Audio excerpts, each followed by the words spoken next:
At the University of New South Wales, a group of over 60 students have undertaken an ambitious project to build a car fueled only by the sun that will race from Darwin to Adelaide in the 2009 Global Green Challenge. This project is called SunSwift. The responsibility is on your shoulders to essentially build and develop this racing car that travels across Australia using nothing but sunlight. SunSwift is a really exciting project. It combines all sorts of different aspects of engineering, which I find really interesting.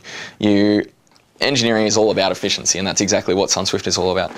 Anyone could build a massive dam by putting an obviously over-engineered amount of concrete across a river, but only really good engineers can build a dam which works really efficiently. We have a limited amount of power coming from the sun and a limited size of battery which we can charge, and we need to determine how to use the energy we have in the most efficient way. From an engineering point of view, that's a huge challenge, and it's one that many engineers get interested in. So there's the community that's built up around solar cars and solar car racing is an eclectic bunch, and they're very they're interesting people to work with, and we get to solve interesting challenges. The most important thing about SunSwift is the education of students, I would say. Every student gains so much more out of this project than they could ever do in any university project, teaching them how to work in a team and group work and working towards a common goal. It gave me the chance to learn how to use the software that I'm showing on my laptop here called Altium Designer. SunSwift gave me the opportunity to go on a course which taught me how to use that software, and it has allowed me to design such hardware as the tyre pressure sensor here. In comparison to some of the group assignments you do at uni and the SunSwift project, it's just amazing, the difference.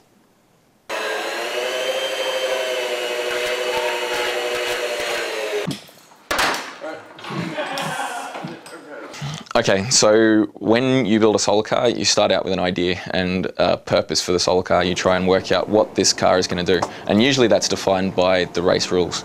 This year it's been defined by the fact that it's quite different to what it's been in previous years. There's an upright seating angle which has changed the way the aerodynamics has to look entirely.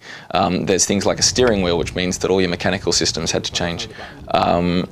There's a requirement for the driver to wear a helmet for safety reasons, and various other bits and pieces, changes that they've made to the rules.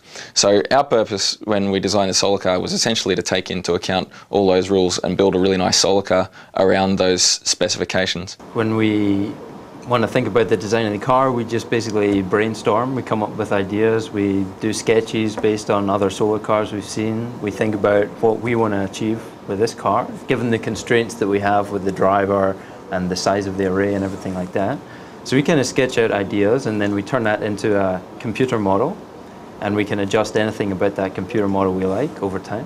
One of the number one considerations when you're designing a solar car is the aerodynamics, and you have to take into account how all the objects that you have to fit inside the car, things like the suspension, the driver, the controls, the electronics, all of these things, the solar array, these things all have to be packaged up in really nicely in a solar car so that it all works really efficiently and so that the air gets around the car.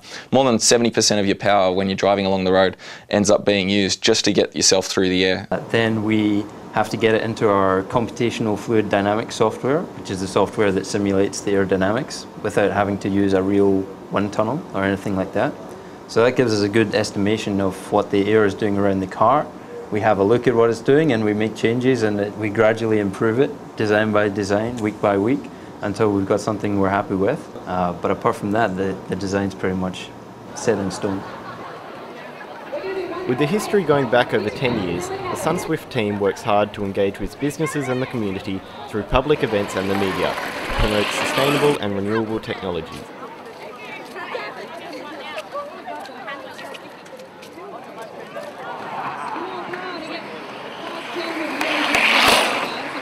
We're here at TechFest, where we're displaying the car and talking to people about our technology, sharing some of the innovation that we're doing and promoting renewable energy.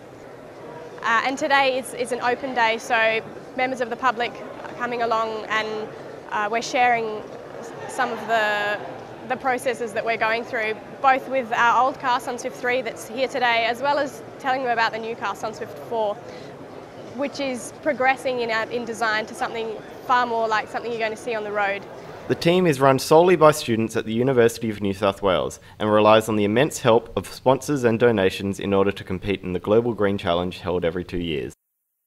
The reason I originally joined SunSwift was to get my teeth into a really interesting project. You come to university because you want to work on real problems and meaty problems and really get your hands dirty. And the best way to do that at UNSW is to join a project like SunSwift, where the students are doing everything. They're building cars, they're building electronics, they're managing projects.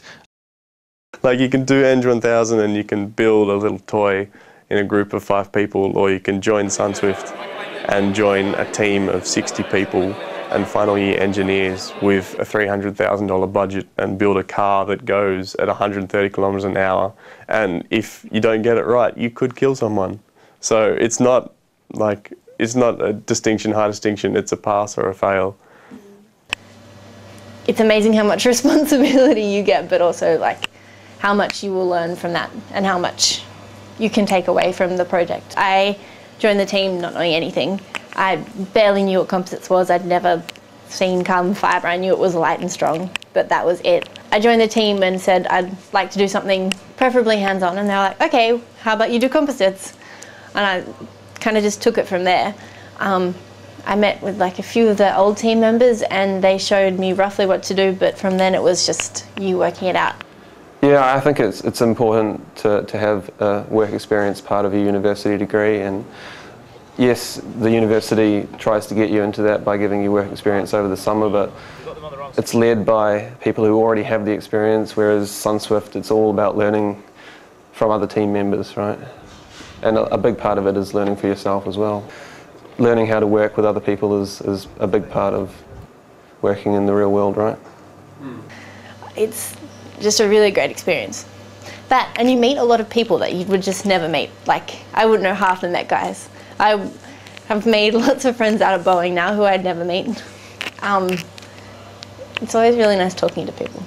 It's fun seeing people improve, and there's all sorts of people that have joined as first years and really become good engineers as a result of solving problems associated with building a solar car. Most some good friends. There's some funny people in SunSwift.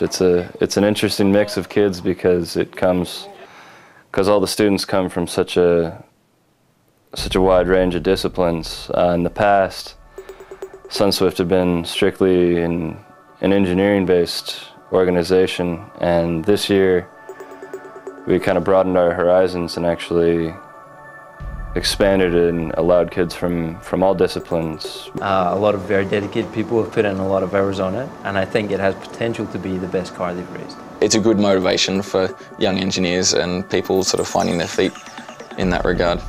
SunSwift builds a very practical breed of engineers, people that can actually solve problems, whereas compared with people that know how to solve a problem in theory but have never actually done it. I would definitely like to stay with the team for the next race, or maybe the next 2 races if I either fail or just re-enroll. I think I've caught the solar car bug and I want to do it again, and do it again a little bit better than the time before.